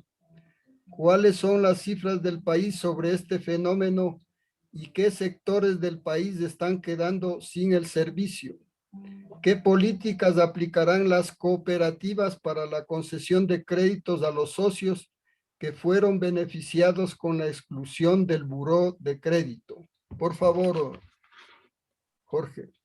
Gracias, César. Primero déjame decirte que en este foro no vamos a estar todos de acuerdo, obviamente, y para eso es el foro, ¿no? Hay posiciones y hay quienes manejamos posiciones y muy respetables y que requieren obviamente ser escuchada para que la opinión de quienes están a esta hora mirando este foro tenga y saquen su punto de vista, ¿no?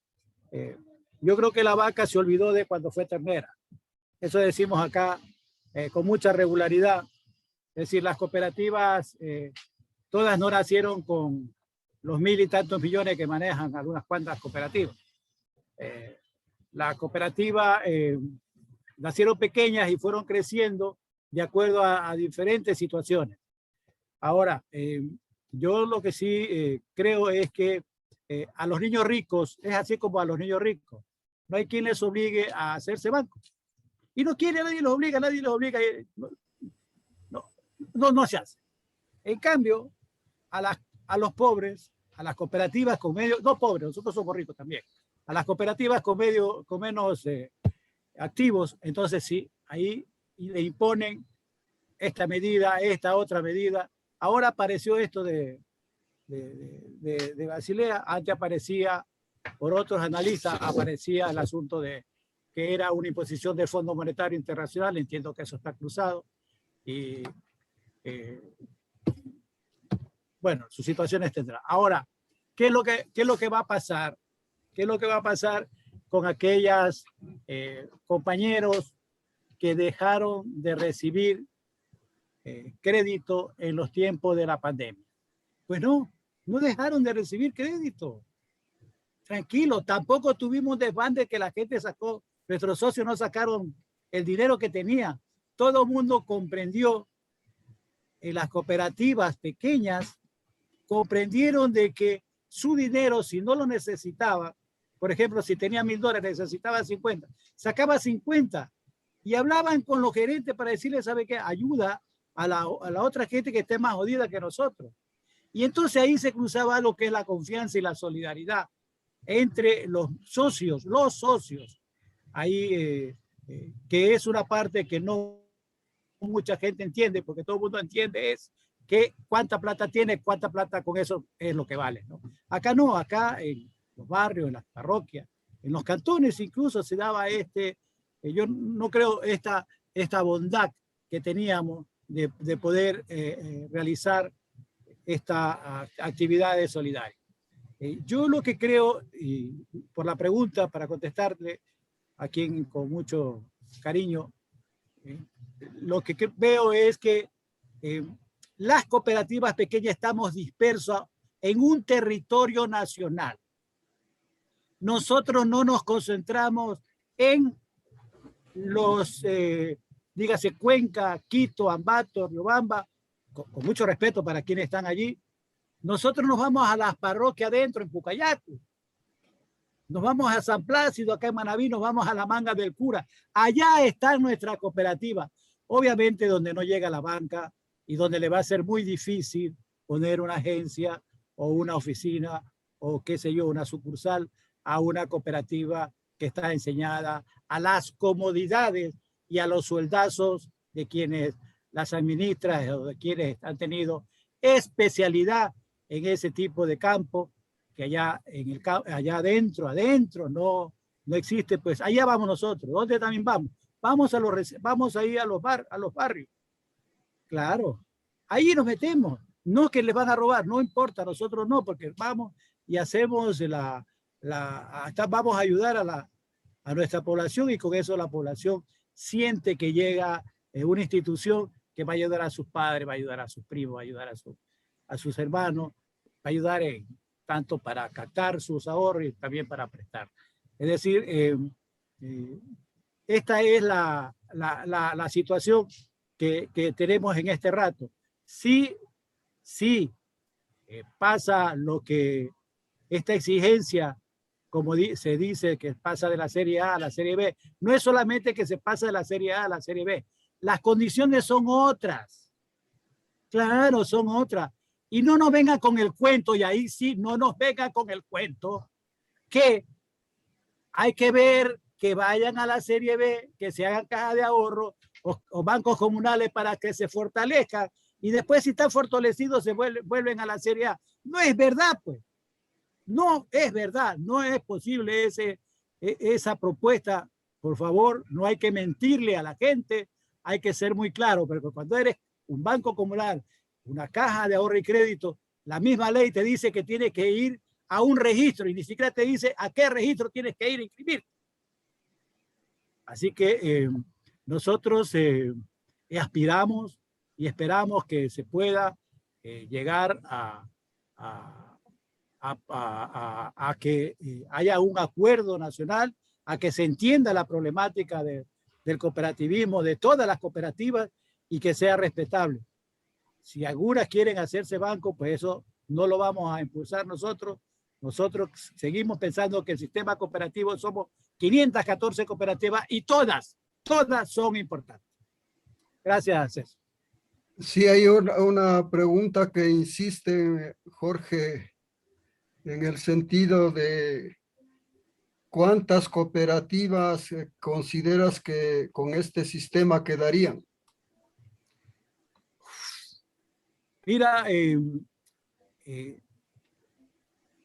hay una versión de la Superintendente de Economía Popular y Solidaria, antes de ser aprobada la ley, que de la 180 del segmento 5, 90 estaban ya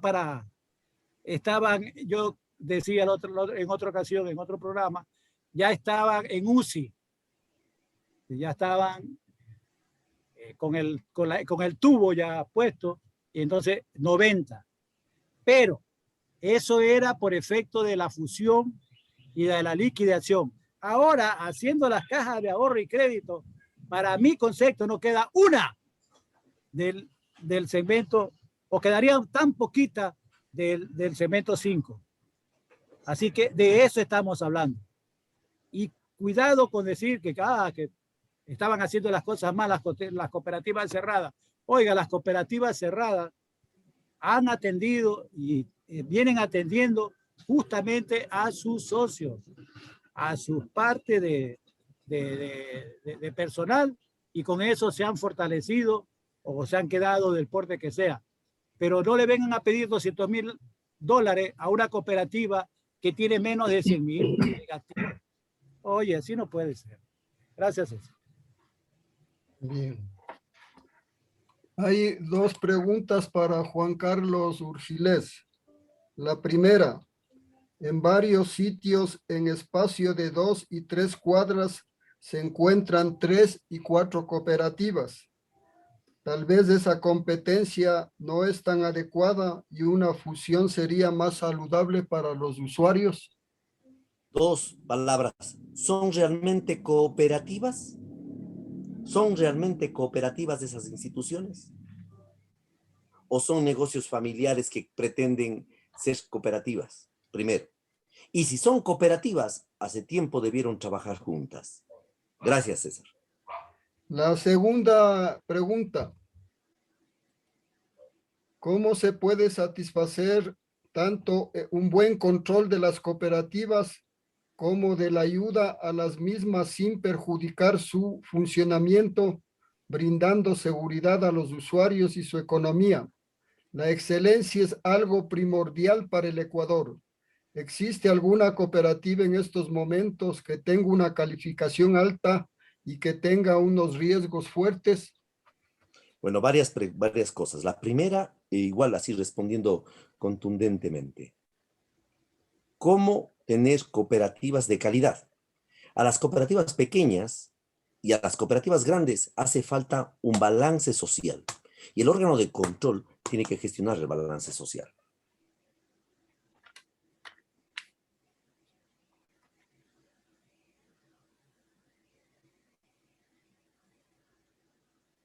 Para ver lo de las cooperativas fuertes, creo que es importantísimo identificar que la fortaleza, mientras más pequeña seas, la fortaleza se concentra en la relación social entre las personas. Si tengo una cooperativa de $200,000 y le obligo a capitalizar el 100% del activo, es una barbaridad. Su fortaleza no está en el patrimonio, financiero, está en el patrimonio social que maneja. Y por tanto, el balance social debe ser importante. Cuando una cooperativa crece, descuida su balance social y se convierte en financiera. Y por eso el compañero que me antecedía en la palabra, creo que era el economista, no me acuerdo el nombre, él decía, es importantísimo que una cooperativa que crece no se vuelva banco. Para que no se vuelva banco, lo principal es que tenga una rendición de cuenta social. ¿Y cuál es este balance social? No es responsabilidad social, que eso es para empresas privadas.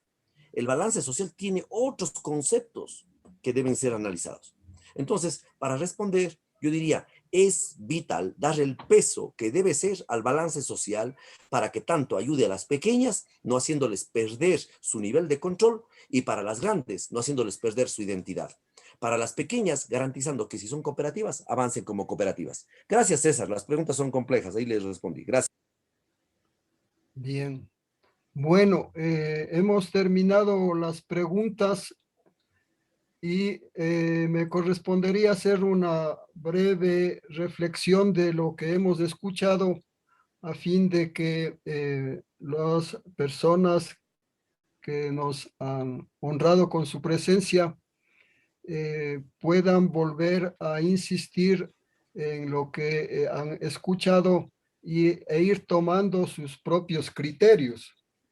Lo más importante que hemos visto y hemos escuchado esta tarde es el tener criterios, cada uno muy respetables, y eso es lo que se requiere de un evento como el que se ha convocado, que haya posiciones diversas con todo el respeto posible, y de esa manera sacar conclusiones.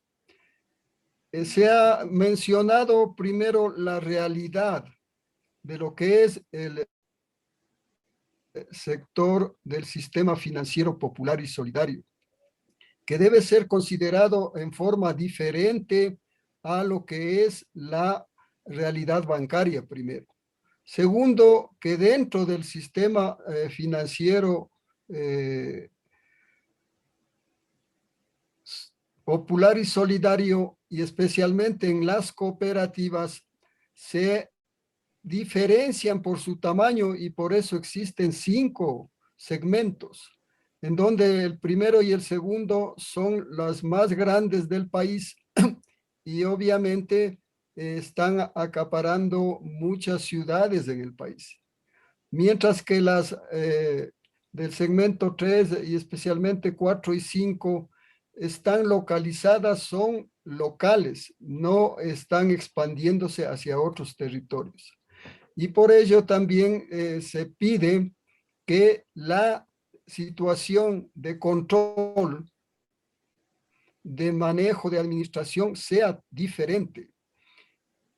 Se puntualiza algo muy grave que está ligada con los 7 principios cooperativos, que es la intercooperación cooperativa, en donde este principio es muy bajo entre las cooperativas. No se ve una intercooperación. También se anuncia que el tema de la ley provocará ya la reducción y la eliminación del segmento 5, porque pasarían a ser cajas de ahorro y bancos comunales, en lugar de fortalecerle, en lugar de darles mayor viabilidad, tal como rezan la política que está escrita, pero que lamentablemente, de acuerdo a los expositores, no se cumple. Es decir, se creó una ley para fortalecer, no para eliminar, no para matar, como dicen textualmente. Y finalmente, lo que yo he podido ver es que, parafraseando a un economista alemán, Schumacher, él decía en su famoso libro Lo pequeño es hermoso, también debe ser considerado que las pequeñas cooperativas tienen un rol protagónico, un rol que debe ser preservado y no debe ser desechado.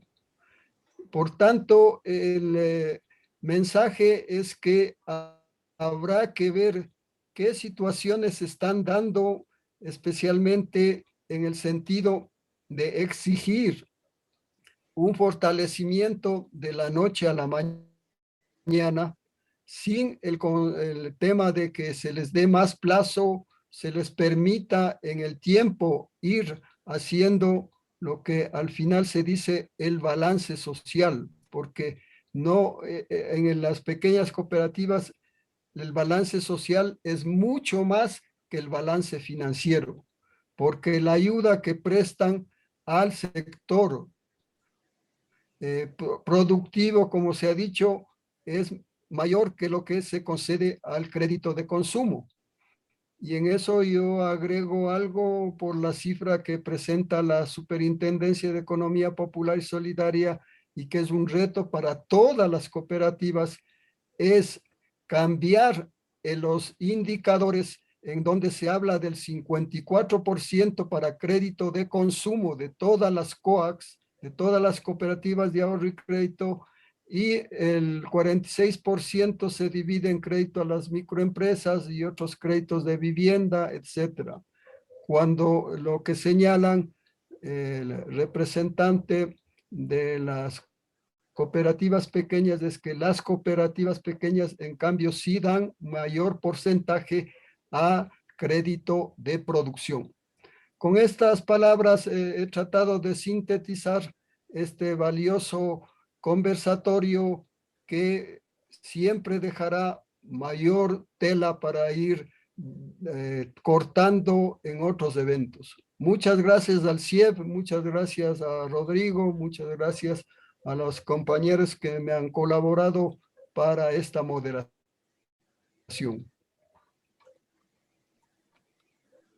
Bueno, muchas gracias. No me resta más que agradecer en primer lugar a los expositores que nos han permitido beneficiarnos de sus conocimientos, su experiencia, mediante las ideas expuestas en esta tarde. La política del CIEP es poner en la palestra los más palpitantes problemas del país, sobre todo económicos, y analizarlos con criterio pluralista, de amplitud, de controversia civilizada, para encontrar la verdad. Eso es lo que queremos. En esta tarde hemos escuchado un interesante debate, muy civilizado, por cierto, que ha sido resumido e interpretado de forma perfecta por el moderador César Marcillo. Yo creo que prácticamente no hay que añadir nada. Por mi parte, también agradezco a la audiencia, quizás solamente como una especie de reflexión final. Encuentro yo que en políticas públicas, en el tema de políticas públicas, es muy importante conocer de forma profunda a los problemas. Muchas veces tenemos unas apariencias que nos engañan o miramos una de las aristas y no comprendemos el conjunto. El tema de las cooperativas tiene que ser y continuar siendo analizado. Su función, el valor que desempeñan o que desempeña su actividad en la sociedad es muy importante. Y por otro lado, encuentro yo que el tema central en esta tarde ha sido el control que debe ejercer finalmente el Estado. Y eso es muy importante. Pero un control diferenciado se manifestaba aquí, tomando en cuenta las realidades. Y esto permite resaltar el papel del Estado. En esta época, no solamente en estos días, sino vienen varias décadas de una tendencia a nivel mundial inclusive de deslegitimar al Estado. Es un tema que tiene que ser encarado con mucha frontalidad, con mucha madurez, pero con mucha objetividad, comprendiendo bien los problemas sustanciales y tratando de que sean efectivamente, como dijo uno de los expositores, que el interés social prime sobre el interés individual. No me resta más que agradecer también a la audiencia numerosa que nos ha acompañado en esta tarde y al equipo del CIEP que por tras bastidores ha estado monitoreando, controlando y ha concebido este foro como uno de los más importantes, no el único importante, uno de los más importantes que tenemos que seguir analizando el país. Buenas tardes, muchas gracias y felicidades a todos.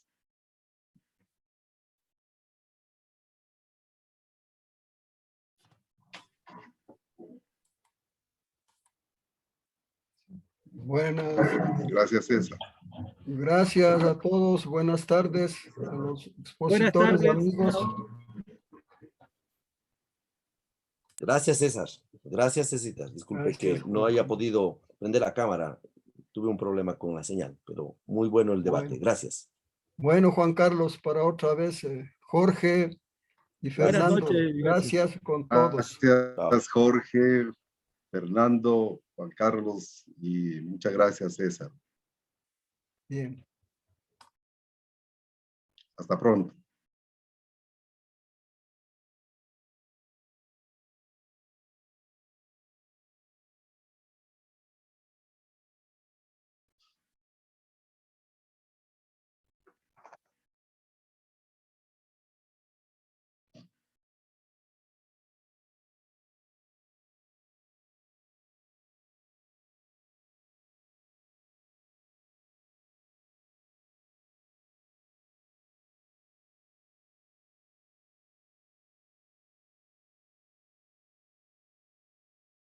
Muchas gracias, Fernando.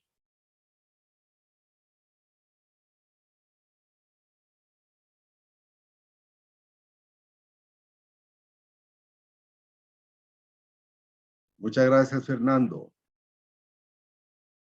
Adiós. Hasta pronto.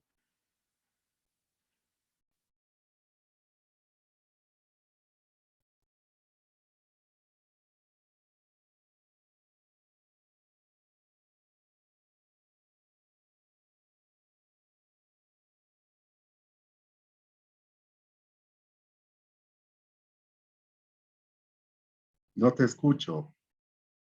Está cerrado tu micrófono.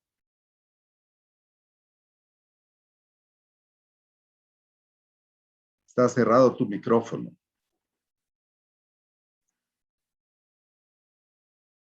Ahí ya se cerró para todos. Es eso. Bueno, te agradezco mucho y nos vemos. Hasta luego.